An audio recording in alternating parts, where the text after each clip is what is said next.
Hitler had always declined to bother himself seriously with unpleasant facts and figures, and this tendency increased **J after the unsuccessful attempt on his life in 1944. He was interested only in hearing what fit in with his own train of thought, and was thrown completely off balance by the slightest contradiction. Even officers of a naturally contentious disposition like Haider and Guderian found it difficult to put conflicting opinions to him without being instantly interrupted. As I have already mentioned, I conferred with him only rarely, 4 times in all. Had I regularly accompanied the Chief of Staff and head of the operations branch into Hitler's war conferences, my dismissal would have probably occurred much earlier than it did. Except for when Hitler ordered me to attend the meeting, Zeitzler or Heusinger took my intelligence digests with them into the conference room and incorporated my findings into their own remarks. On the occasions when I did attend, I always stated my opinions forthrightly and unambiguously, while at the same time trying to speak in a language that Hitler's peculiar mind would understand. At the first 2 meetings, Hitler had listened to me with interest, but the more the war situation turned sour, the less he was inclined to heed his intelligence service. The wartime chief of the British Imperial General Staff, Lord Allenbrook, refers frequently in his diaries to comparable difficulties he had with Winston Churchill.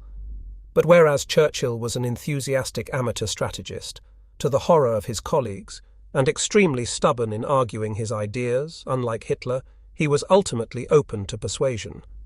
He rewarded his colleagues for sticking to their guns with his friendship and enduring loyalty. When someone argued persistently with Hitler that his plans were wrong, and worse still, was proved right by events, Hitler soon found ways of getting rid of him. Admiral Canaris was a case in point. When an Abwehr agent defected to the British from Turkey early in 1944, thereby compromising Cicero, a famous Abwehr agent in Ankara, Walter Schellenberg cleverly fed the details to Hitler through Himmler's liaison officer at the Führer's headquarters. As he had been suspicious of Canaris for some time, Hitler seized this as a pretext to strip the admiral of his espionage organization. On February 12, 1944, he ordered 1. A uniform German intelligence service is to be established. 2. I put the Reichsführer SS, Himmler, in charge of this GER, man intelligence service. And 3.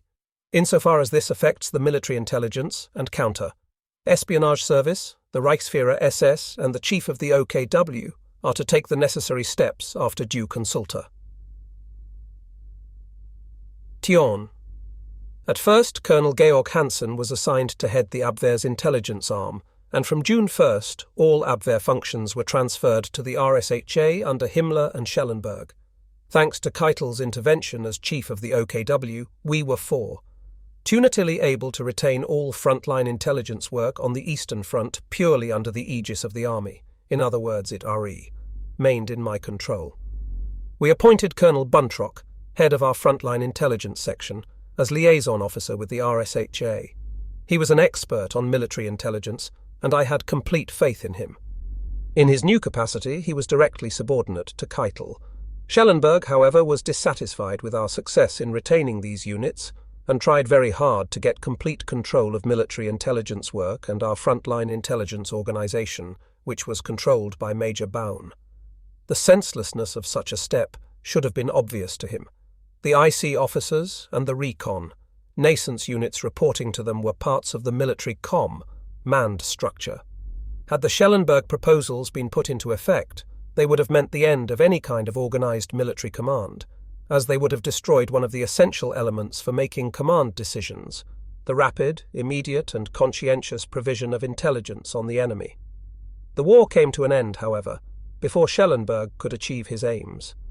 I have always maintained that the active intelligence procuring agency needs a firm guiding hand, and that a correct assessment of the military situation can only be based on a steady flow of intelligence. In other words, it is often necessary for intelligence procurement to be directed to particular assignments, and it is equally necessary to avoid jumping to conclusions supported by an innate intelligence foundation. At the time I could hardly have SOS, suspected that this mutual interplay of the procurement and analysis sides of intelligence work would decide the pattern of Germany's intelligence service after her defeat. By the spring of 1944, the military situation on the Eastern Front was so gloomy that I supplied our long-term intelligence digests only in sealed envelopes to other leading members of the General Staff and to Major Baun.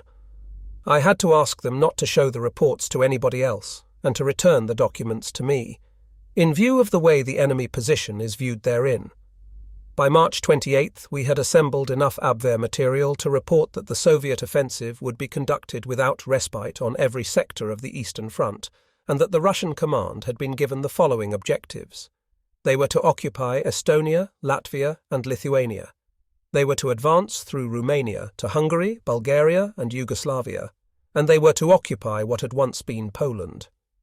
We knew all the details of Marshal Zhukov's military plans, and of his anxiety lest the Germans launch a counter-offensive from Galicia, and moreover we knew in detail of the orders issued to Marshal Konev and General Malinovsky.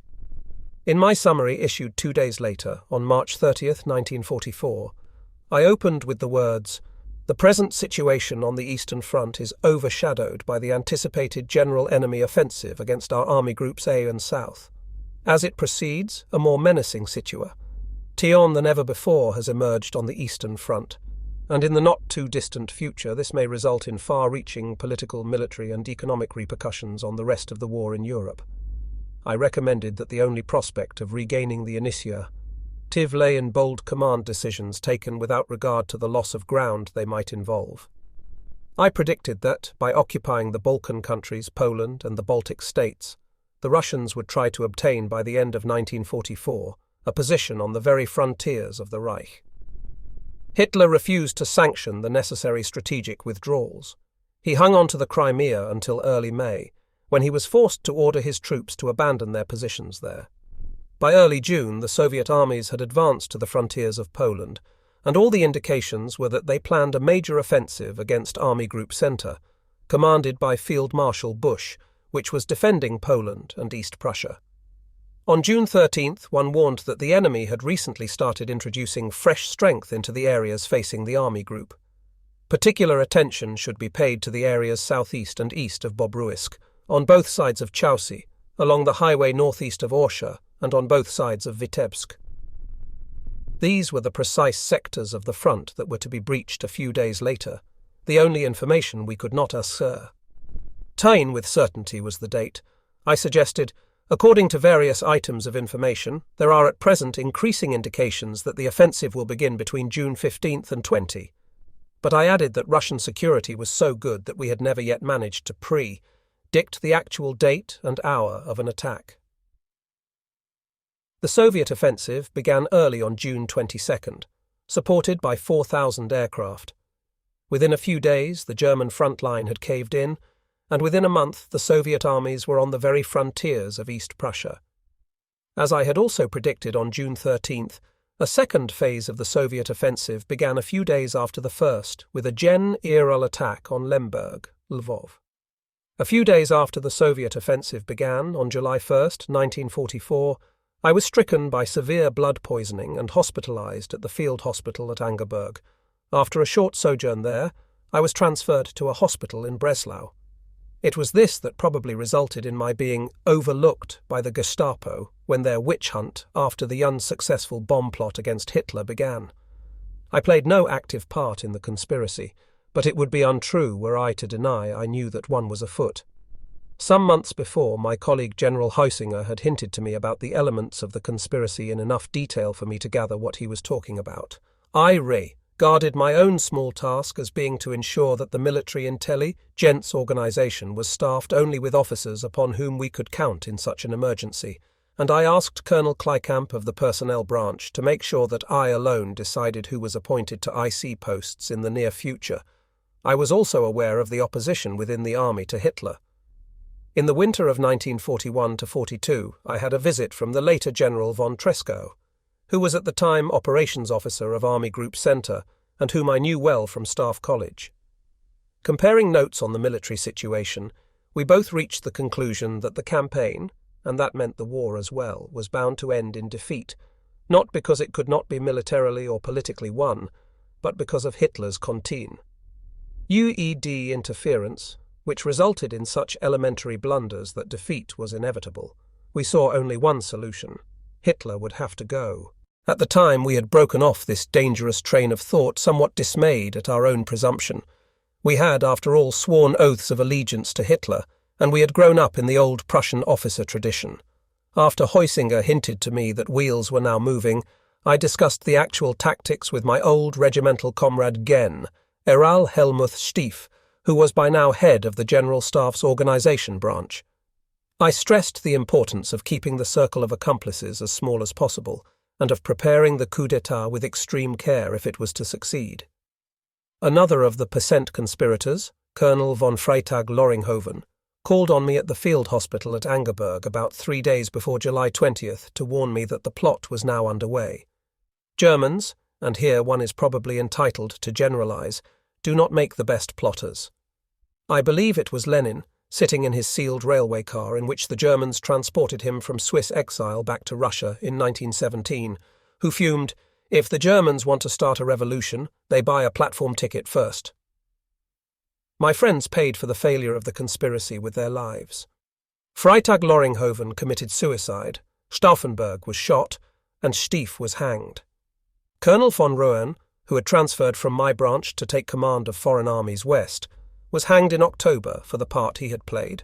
Fortunately, Colonel Wessel, my chief assistant, smashed open my filing cabinet at Angerburg and destroyed all the incriminating documents he found in them, particularly my correspondence with General Haider, who, like Heusinger, was incarcerated for many months in a concentration camp after the failure of the plot.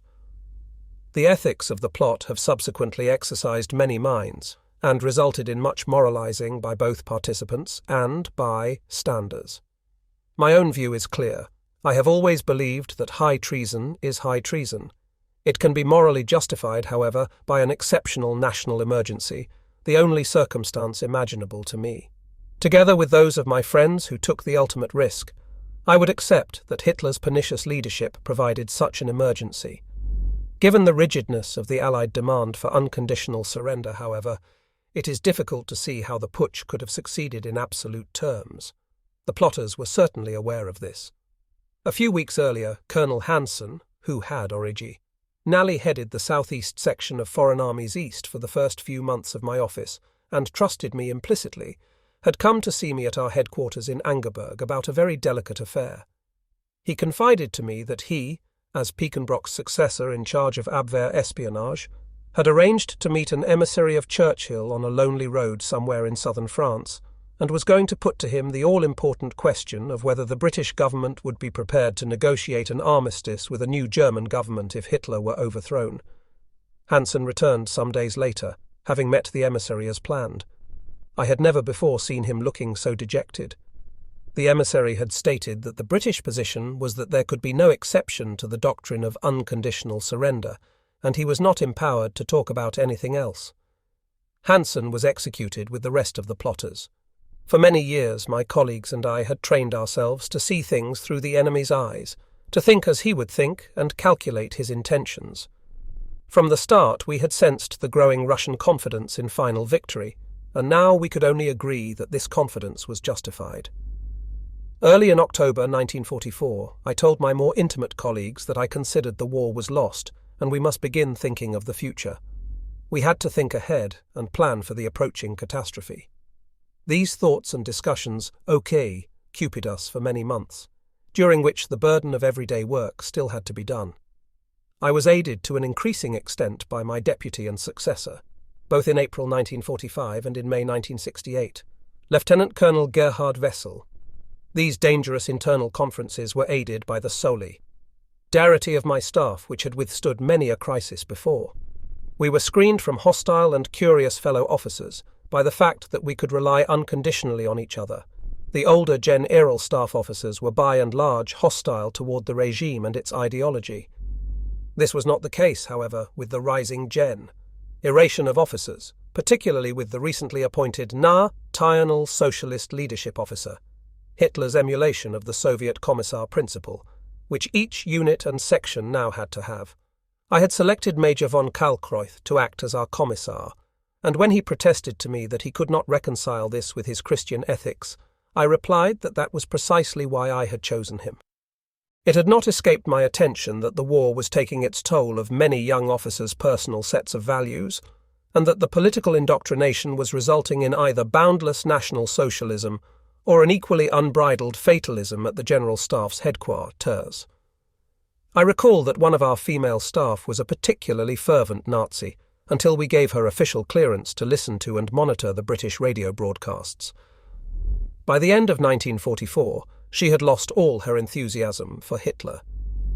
Guderian had done what he could to build up our military strength on the Eastern Front, but in the late summer of 1944, Hitler announced his plans for a major offensive in the Ardennes to his senior advisers, and large segments of Guderian's carefully built-up defences were dismantled to provide the forces Hitler needed in the West. The Ardennes offensive began on December 16th, while the Russians patiently waited with their own onslaught. Guderian and I could see it coming, and using our well-tried intelligence methods, we knew exactly where and with what strength the Russian blow would fall. Particularly valuable were the maps my branch prepared showing the lines of communication between the Soviet agents on our side of the front line and their controllers in Russian territory. On December 24th, Guderian took these reports to Eagle's Nest, Hitler's western headquarters at Ziegenberg. But Hitler not only rejected his demand for massive reinforcement of the Eastern Front at the expense of this futile offensive in the West, but even dismissed our intelligence picture of the Soviet build-up as pure bluff. On the 31st, Guderian again warned Hitler in person that the Eastern Front was in danger of collapsing like a house of cards. Hitler indicated that he felt the Eastern Front was strong enough to cope with any Russian offensive. On January 8, 1945, I handed General Guderian a further appreciation of the situation drawn up by my branch. I recommended that we evacuate East Prussia if the rest of the Eastern Front, and that meant Berlin, was to be held. The loss of East Prussia will hurt less than total defeat. I believed that the Soviet offensive would commence on or about January 12th. On January 12, 1945, the Soviet invasion began with an Offen, Siv by Marshal Koniev's 1st Ukrainian Front, followed by the 3rd White Russian Front on the 13th, and the 1st White Russian Front under Marshal Zhukov, and the 2nd White Russ Sian Front under Marshal Rokossovsky on the next day. Within a few days, the whole Eastern Front was in flames from the upper Vistula to East Prussia. The most horrifying reports of Russian atrocities began to reach us. Early in December, a Ukrainian D. Serta had reported to one of my frontline units that in a Red Army briefing session in Warsaw, he and his comrades had been told that, on Stalin's orders, robbing and looting were strictly forbidden in the occupied Polish territory, and they were to adopt a friendly attitude toward the Polish population, but that the Soviet troops were permitted to do what they wanted on German soil. My own family and the families of many of my colleagues were now in the path of this cruel Russian colossus. Hitler had strictly forbidden officers to evacuate their families to the west, but I could not stand by and leave mine to their fate. Besides, it was vital for my future mission to know that they were safe in the west. But it was a simple matter for an intelligence organization to forge the necessary movement papers with the faked signature of the Gauleiter of Silesia. General Vlasov's troops helped them to load what they could onto some trucks, and on January 21st my wife left Liegnitz in Silesia in a car driven by Major Baun, with our 4 children, the youngest under 3, packed in the back. A small truck followed with their servant and some cases that were later robbed at Oberstdorf. They drove to Reichenbach in Silesia, where the Vlasov units were billeted on an estate. The next day they continued westward to Dresden, where Baun's wife ran a small hotel. The city was already filling with refugees, so they left again for Thuringia, where I had some relatives living at Rossbach near Naumburg. It was fortunate that they did not stay in Dresden, for a few nights later the city was devastated by an Allied saturation raid in which over 100,000 civil Ians died, including the luckless wife of Major Baun. Baun himself had collected the files and archives of foreign armies east and drove several truckloads of them to Naumburg, where they were stacked in the empty wine cellars of the vineyards. There I thought that both my family and the files would be safe from Russian hands. Apart from these natural worries about our families, we were unconcerned about what fate held in store for us personally. This was hardly surprising, for we had managed by good intelligence work to obtain shortly after the Tehran and Yalta conferences full details of the Allied plans for destroying and partitioning Germany. We did not have much hope that the enemy coalition would fall apart immediately after the war, a vain hope that was widely believed in the front lines. But on the other hand, we could not accept either that this was the end for Germany, and it was this stoicism that encouraged me to apply my mind to the problems of the post-war period and what my duties to Germany then should be. Obviously, once our intelligence network had been broken up, it would be difficult, if not impossible, to reconstruct an efficient secret service for many years. Moreover, the longer the reconstruction took, the easier a communist enemy would find it to penetrate the new service. It might have seemed a pointless and illogical exercise to many in early 1945, but to me it was clear that if a new German intelligence service was going to emerge in the post-war period, there had to be as little interruption as possible. It was obvious to me that the future German government would need such a service. From the personnel angle, this would be possible only if we could resume our work immediately following the war, using my existing intelligence staff and my leading colleagues as a nucleus. There were considerations of foreign policy that also argued in favor of salvaging as much of our intelligence organization as possible. The face of communism had changed only in outward appearance, but its aims remained the same. Stalin had mobilized the energy of the Russian people by appealing to their patriotic instincts and by encouraging an imitation Soviet nationalism. Hitler's senseless Ostpolitik and his attitude toward the Russians had been grist for the Soviet dictator's mill. All our experience taught us that Stalin was not going to abandon his aims now, but would pursue his expansionist plans still further. His goal would continue to be the world revolution that was going to bring the blessings of socialism to all mankind. My staff and I anticipated that the need to defend the West would sooner or later force the West to make common cause with us against communism. Just when that would be, of course, we had no idea. We were strengthened in this conviction by a political appreciation drafted by Churchill, which reached us by devious means in February 1945. Perhaps I should indicate here that it is the duty of every sophisticated intelligence service to keep open a channel of communication with the enemy's intelligence service. Perhaps it may sound strange that while I was able to keep such channels active during the Third Reich, although it might have cost me my neck, I was unable to do so during the latter days of my work in the Federal Intelligence Service. Such contacts can often be of great advantage. I have already mentioned the channel we established to the British military mission in Moscow during 1943.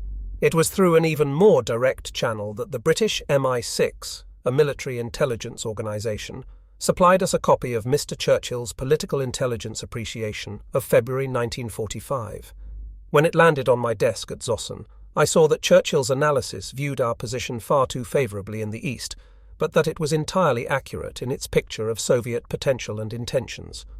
The document indicated that the British did not share the optimism of their American allies on Uncle Joe's democratic qualities, and it revealed that they had few illusions about the future development of Poland and the Balkan countries, including Hungary, into Soviet satellites.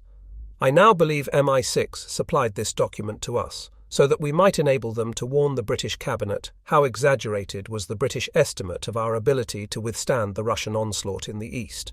I informed General Guderian of the existence of this explosive document, and with his approval filed it with no further action. It was destroyed at the end of the war. On February 15th, the first sections of my branch, Foreign Armies East, transferred by railroad from Zossen to Reichenhall in Bavaria.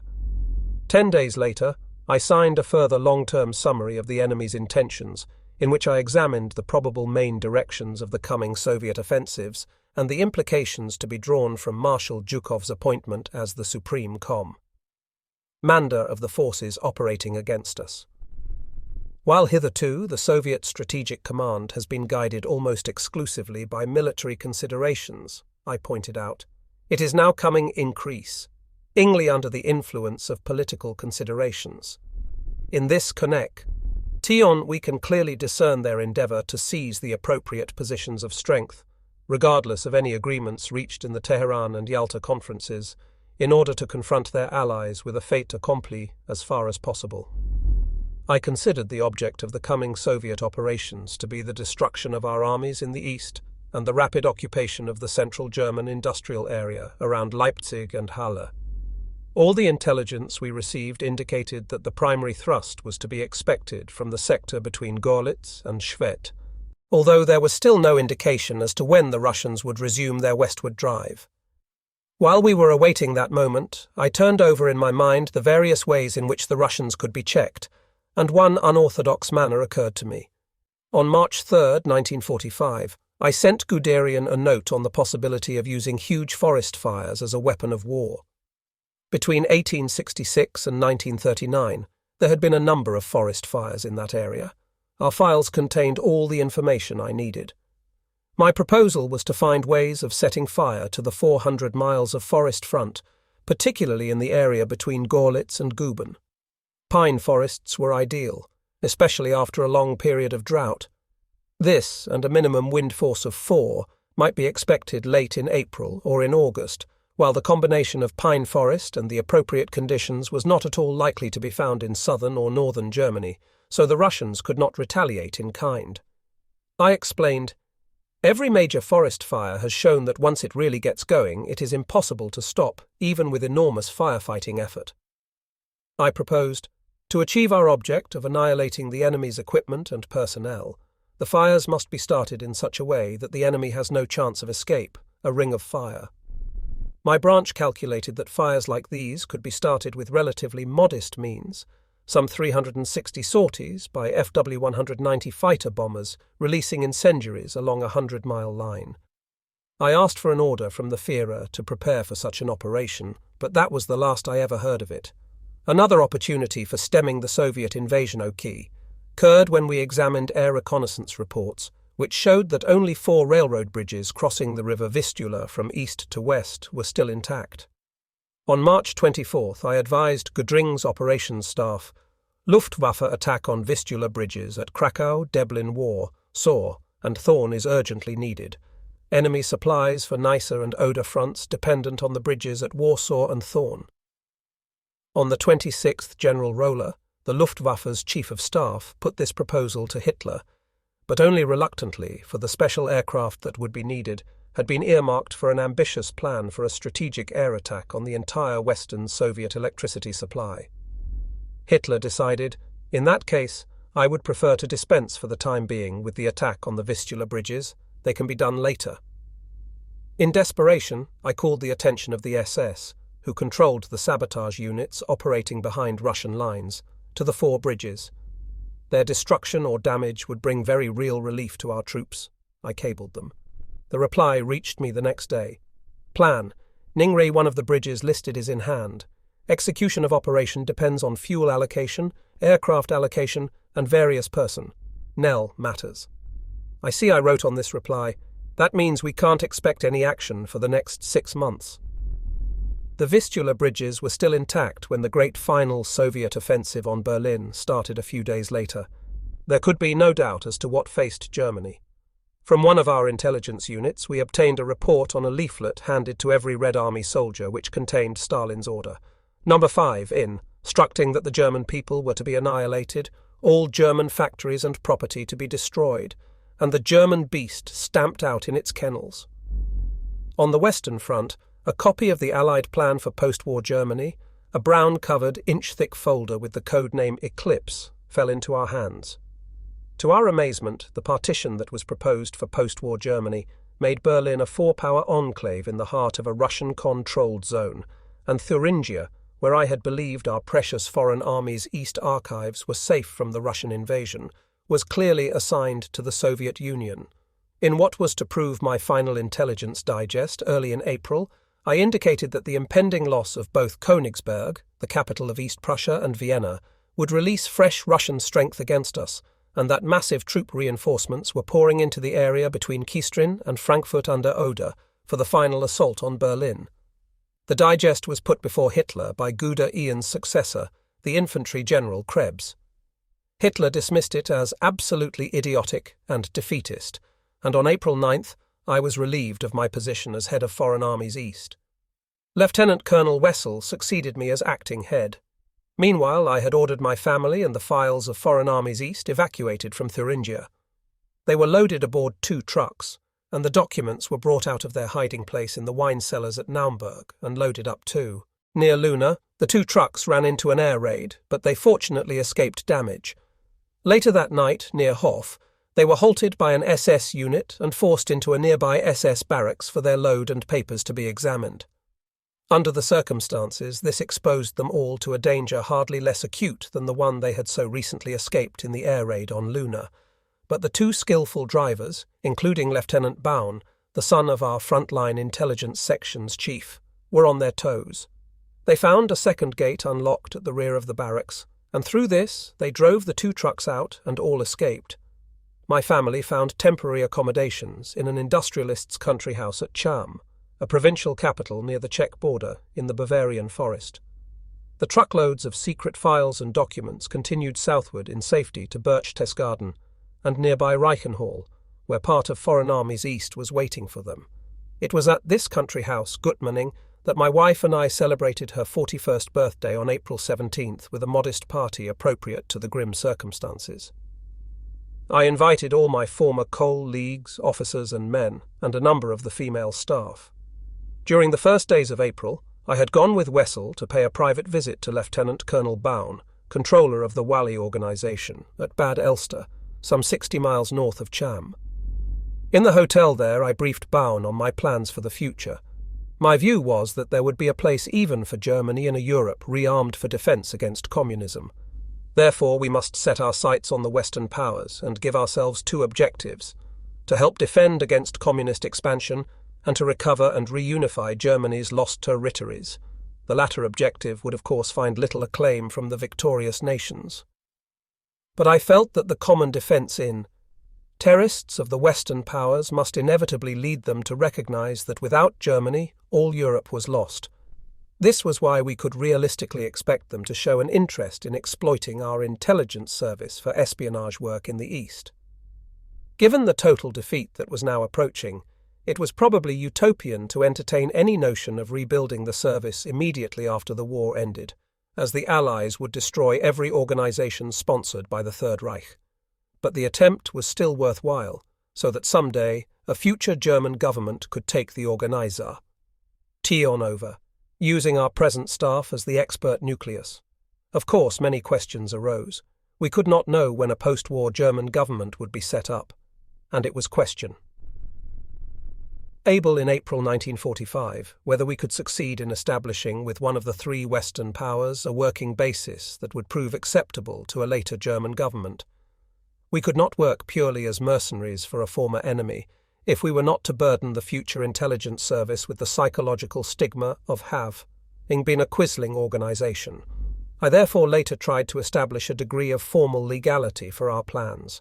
In the last weeks of the war, I outlined the plans to General August Winter, Deputy Chief of the OKW's operations staff, and secured his blessing for them, since he was the only OKW authority I was able to reach. Asterisk. After the war, I chanced to meet Grand Admiral Donitz in the prison camp at Wies, Baden. Donitz was formerly Hitler's successor as head of state. He also approved my plans. During the Bad Elster stage in our planning, shortly before my dismissal, the question naturally arose which of the 3 Western powers would be the best partner for us. I discussed it at some length with my principal assistant, Lieutenant Colonel Wessel. Through Lieutenant Colonel Baun, using the channel to which I have referred earlier, we sent an offer of our future services to the British Secret Service.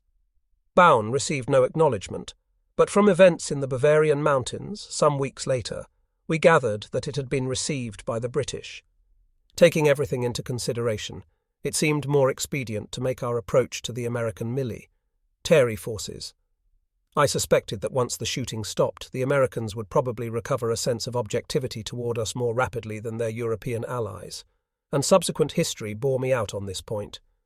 Baun was a first-class intelligence procurer who not only knew how to give his contacts worthwhile assignments and proper leadership, but looked after them properly as well.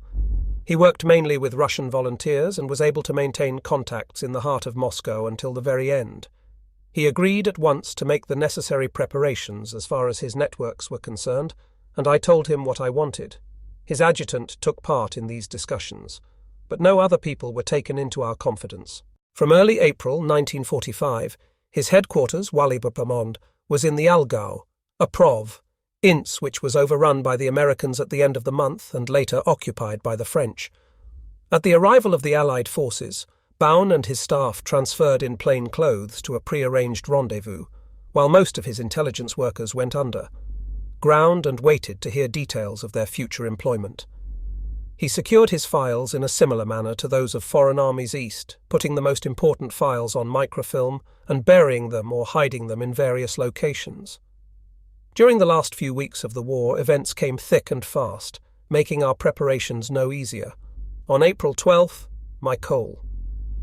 Leagues insisted on holding a small farewell party for me to mark my departure from foreign armies east. 3 years had passed since I had taken the branch over and started to build it up. It was a gloomy celebration, for nobody knew what now lay ahead of us. That our prognosis on the coming great conflict between East and West was shared by Moscow was shown by intelligence reports now reaching us. In mid-April, we learned that a group of Soviet agents had been parachuted behind our lines near Berlin on the night of the 7th, with instructions to prepare for the entry of Russian troops into Berlin on about the 20th. They also had the assignment of reconnoitering British and American preparations for attacking the Russians, and they were particularly instructed. In the event that Berlin is captured by the British and Americans, the agents are to destroy all their papers, but on no account identify themselves as agents. Asterisk. The implications were obvious, and they spoke even more loudly from the statements of a Russian prisoner captured southwest of Kistrin on the eve of the final attack against Berlin, led by Marshals Konev and Zhukov on April 16th.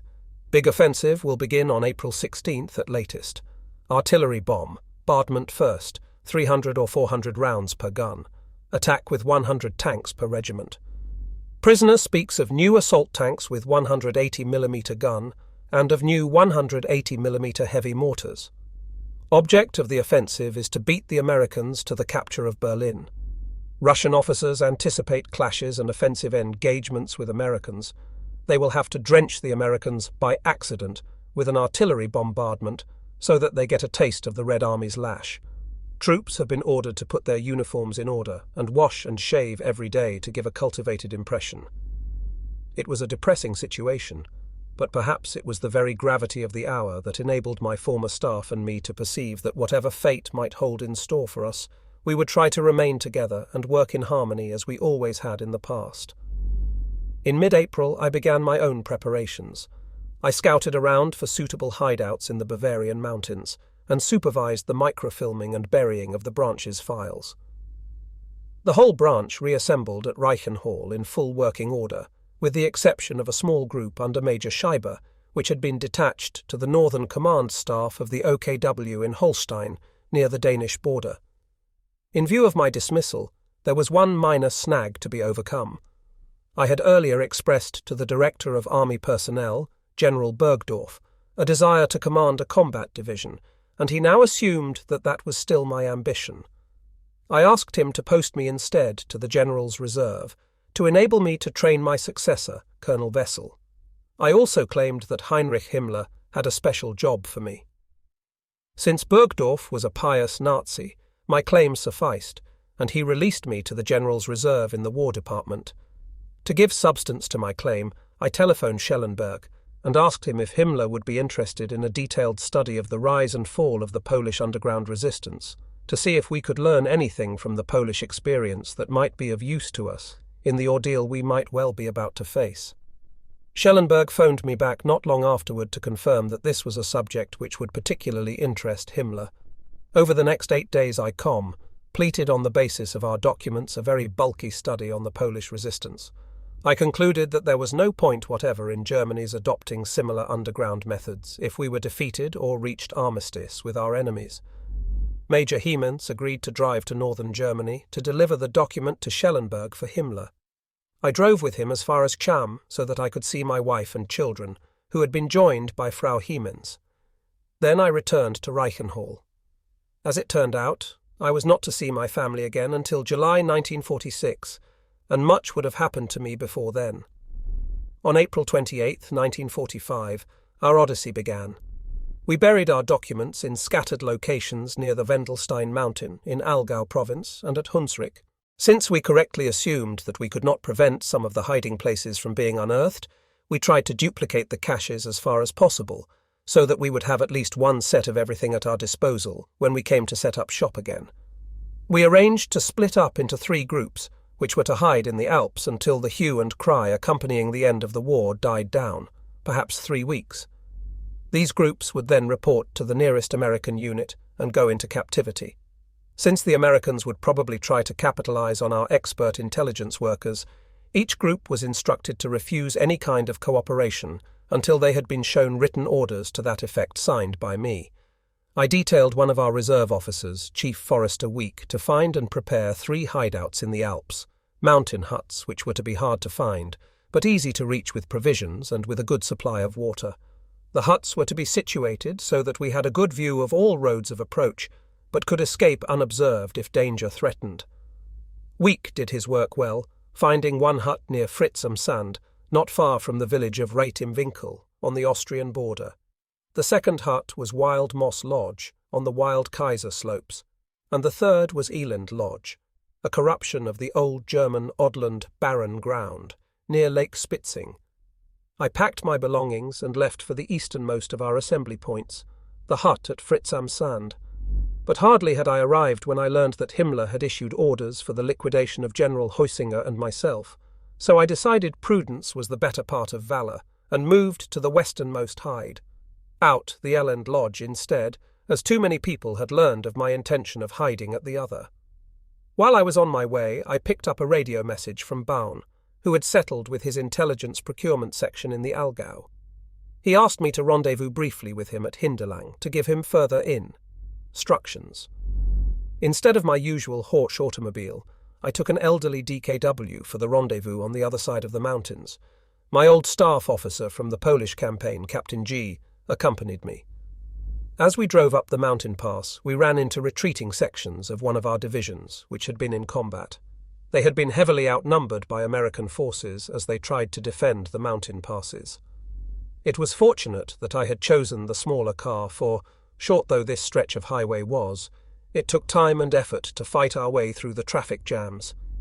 It was dawn before we reached the south, foothills of the mountains, and there our way was barred by the combat troops, who told us that the mountain highways were all blocked either by fighting or by demolished bridges, so we had to turn back without having established contact with Baun's group.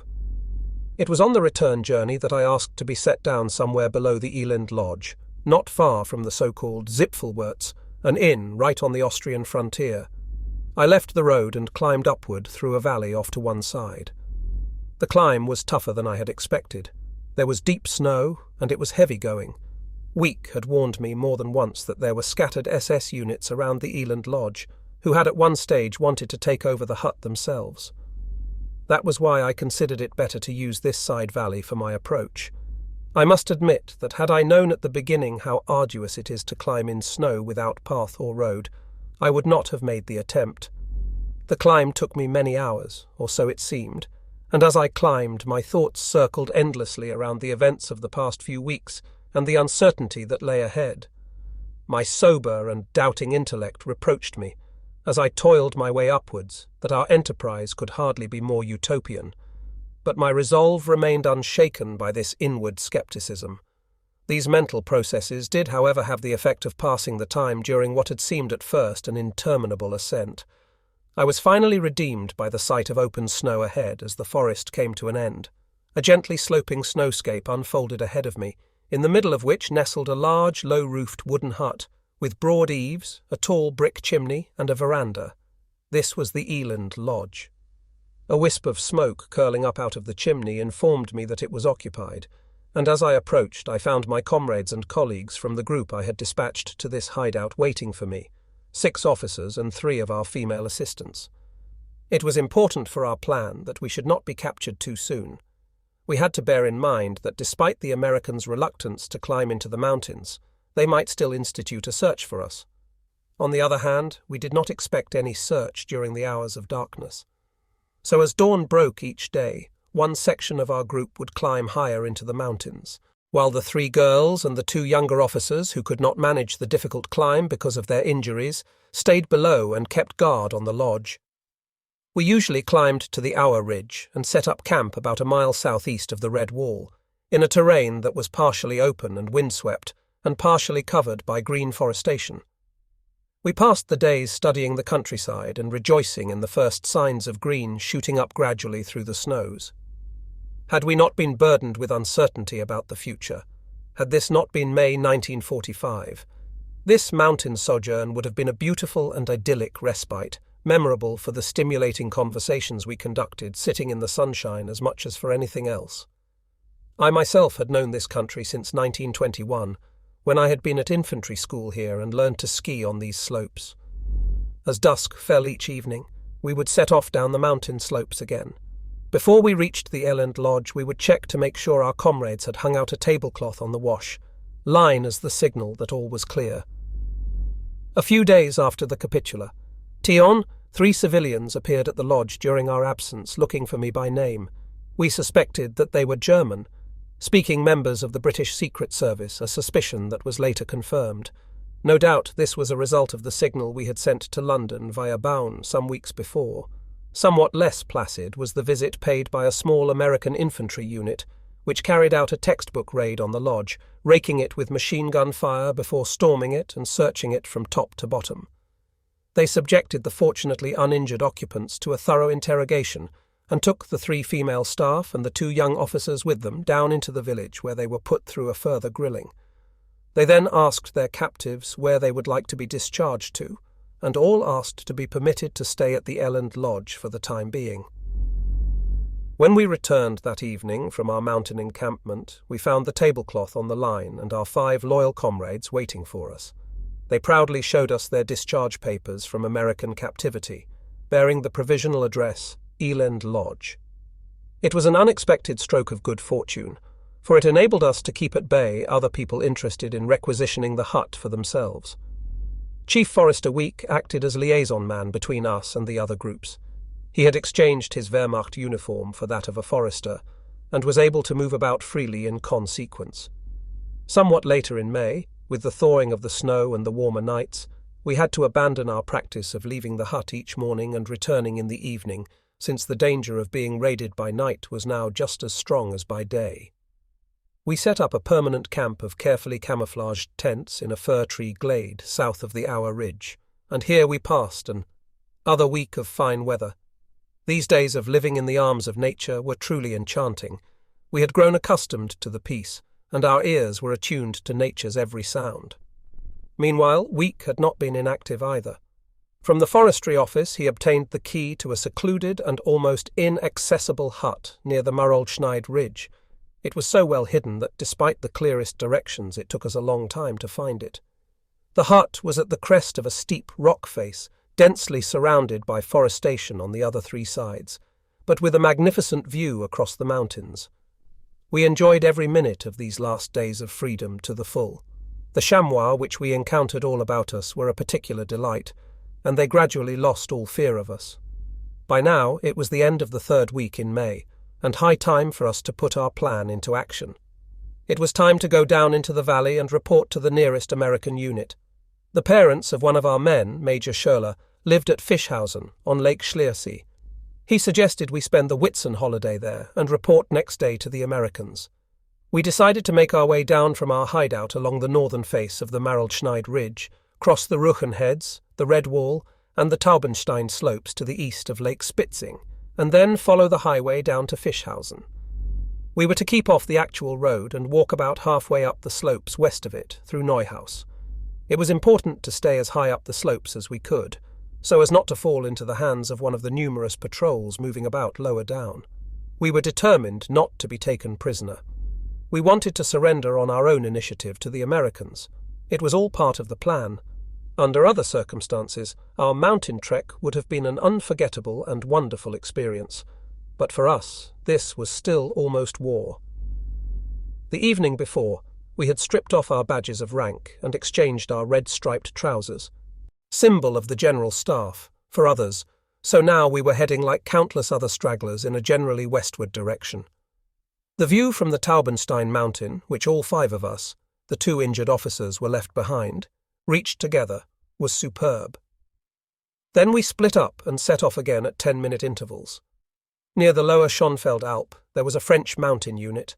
We could see them through our binoculars. We had no choice but to cross this valley if we were not to spend the night on the bare mountain.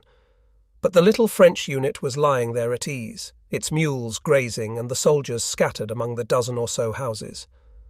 As I approached the houses, a window opened and a somewhat curious French mountain infantryman looked out. I walked steadily on, greeted him with a "Bonjour, monsieur," and went past him. He returned my salutation and closed the window, evidently satisfied. Soon after we passed the northern end of Lake Spitzing, not far from the mountain railroad station. Here too we had to take care, for the road was frequented by American jeeps and military police patrols. By evening we were safe in the house of Major Scholer's parents at Fischhausen. 3 days later we would be in the hands of the American Intelligence Service, and 3 months hence we would be in an American DC-3, flying the Atlantic to Washington. Week after we sailed from the United States, our Liberty ship berthed at Le Havre in northwestern France. It was July 1946. In Nuremberg, the war crimes trial was coming to an end. Europe was swept by hunger and devastation, and the Cold War was just beginning between East and West. Captain Eric Waldman, who had arrived at US Vet's G2 section * from Washington in June, was waiting for us at dockside, and got my small group off the boat even before the American soldiers were able to disembark. We were driven in a number of cars to Orly Airport outside Paris. I went in a US Army reconnaissance car alone with Waldman, who briefed me about everything that had happened. Penned at US Vet's G2 that would be of consequence for the implementation of our combined intelligence project. From Orly we were flown to Frankfurt in a special plane. Our new home was to be at Oberursel, which had become famous as a Luftwaffe interrogation centre during the war. The chief of US Vet's G2, Brigadier General Edwin L. Seibert, was now using the compound for the same purpose. For the time being, we were regarded as a study group. 3 houses in the compound were placed at our disposal. They served as both office and living quarters. The American liaison team, consisting of Captain Waldman and a new arrival, Lieutenant Colonel John R. Dean, was housed separately in a 4th building, the so-called Blue House. A few days later we also saw Captain John Boker again, who had returned to a staff post at Usvet. A formality came first. We were discharged from prisoner of war status so that we could move around at will, bound only by the need to return to our place of employment. The first few days were taken up with conferences with the 2 American officers on the question of how best to organize our work and how American and German aims could best be reconciled. The American Colonel William Russell Philp, who was now in command of Oberursel, would supervise the work and furnish logistic support. There was never any suggestion that this should be an all-American affair, nor that I was in any way betraying Germany in dealing with the forces of occupation. It may seem now of purely academic interest, but this was precisely why, before leaving Germany, I had secured the formal approval of General Winter and Admiral Donitz for my future collaboration with the Americans in the interests of Germany. The cluster of houses in which we worked was surrounded by barbed wire, but this time it really was for our protection, to keep out unwanted visitors. The American zone was overrun by Russians, probing around for all sorts of reasons. General Eisen. Hauer had adopted a lenient attitude toward this, hoping in vain for some kind of reciprocity from them. An added advantage of the barbed wire was that it made our section look like part of the main Oberursel prison camp, in which there was the most motley collection of mainly political prisoners.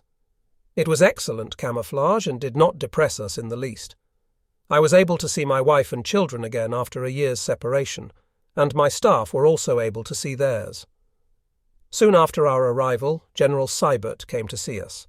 He was now the military intelligence chief on the staff of the Commander of United States Forces in the European Theatre, that is, G2, US Vet, and one of the few senior Americans to have seen the coming East-West conflict from the outset. He was a man of great moral courage, and this deserves to be recognized. He had been the target of a lot of ill-informed criticism for having failed to detect Hitler's Prepper, rations for the Battle of the Bulge in December 1944. I have always held that no logic could have indicated that a sane military leader would commit 35 divisions in the manner Hitler did that winter. Now that Seibert agreed to take my organization under his wing, he said to us in effect, "If anything goes wrong, God help all of you." Seibert and I went over every aspect of the new organization. He fully understood why I felt bound to impose certain conditions on our cooperating with the Americans. As far as the political ambitions of the communist bloc looming in the East were concerned, Americans and Germans were now sitting in the same boat, and we had to think in terms of a common defense effort. This, if nothing else, justified our working together. It was for the diplomats and politicians to attend to the rest. There was no escaping the future as we saw it, and the events of the last 25 years have confirmed that we were right. I had gone over much the same ground in my very first talks with Captain Boker at Wiesbaden and with the authorities in Washington, and yet again in the negotiations with the American liaison team here at Oberursel, so my remarks cannot have been much of a novelty for General Seibert, though I dare say I put them to him in a pithier form than the summaries he had received. My later discussions with General Seibert in Oberursel ended with a gentleman's agreement, which for a variety of reasons we never set down in black and white.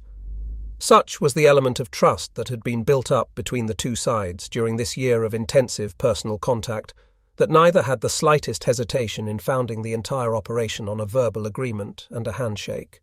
This unconditional trust was absolutely crucial to our success in the years that followed. I remember the terms of the agreement well. 1. A clandestine German intelligence organization was to be set up, using the existing potential to continue in forma, tie-on gathering in the East, just as we had been doing before. The basis for this was our common interest in a defense against communism. 2.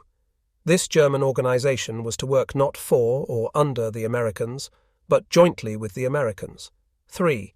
The organization would operate exclusively under German leadership, which would receive its directives and assign ments from the Americans until a new government was established in Germany. 4. The organization was to be financed by the Americans with funds *, which were not to be part of the occupation costs, and in return the organization would supply all its intelligence reports to the Americans. 5. As soon as a sovereign German government was established, that government should decide whether the Organisation should continue to function or not, but that until such time the care and control, later referred to as the trusteeship of the organization, should remain in American hands. 6. Should the organization at any time find itself in a position where American and German interests diverged, it was accepted that the organization would consider the interests of Germany first. The last of the 6 points may raise some eyebrows, since it might seem that the American representatives had gone overboard in making concessions to us. But this point demonstrates better than any other Seibert's great vision. He recognized that for many years to come, the interests of the United States and West Germany must run parallel. This was the key to our success, that from the start we had concluded an agreement that was strong enough to withstand all the difficulties and problems that were to beset it in the years that followed. I stand in admiration of Seibert as a general who took this bold step, in a situation fraught with political pitfalls, of taking over the intelligence experts of a former enemy for his own country. It was very much to the credit of everybody concerned with our trusteeship on the American side that they were able to find the right psychological basis and climate of mutual trust for this unique venture to be launched. The political risk to which Seibert was exposed was very great. Anti-German feeling was running high, and he had created our organization without any authority from Washington and without the knowledge of the War Department. I understand that he formed his opposite number in the British zone, Major General Sir Kenneth Strong, of our existence, but he asked him not to inquire too closely into the matter for fear that the press might discover our activities.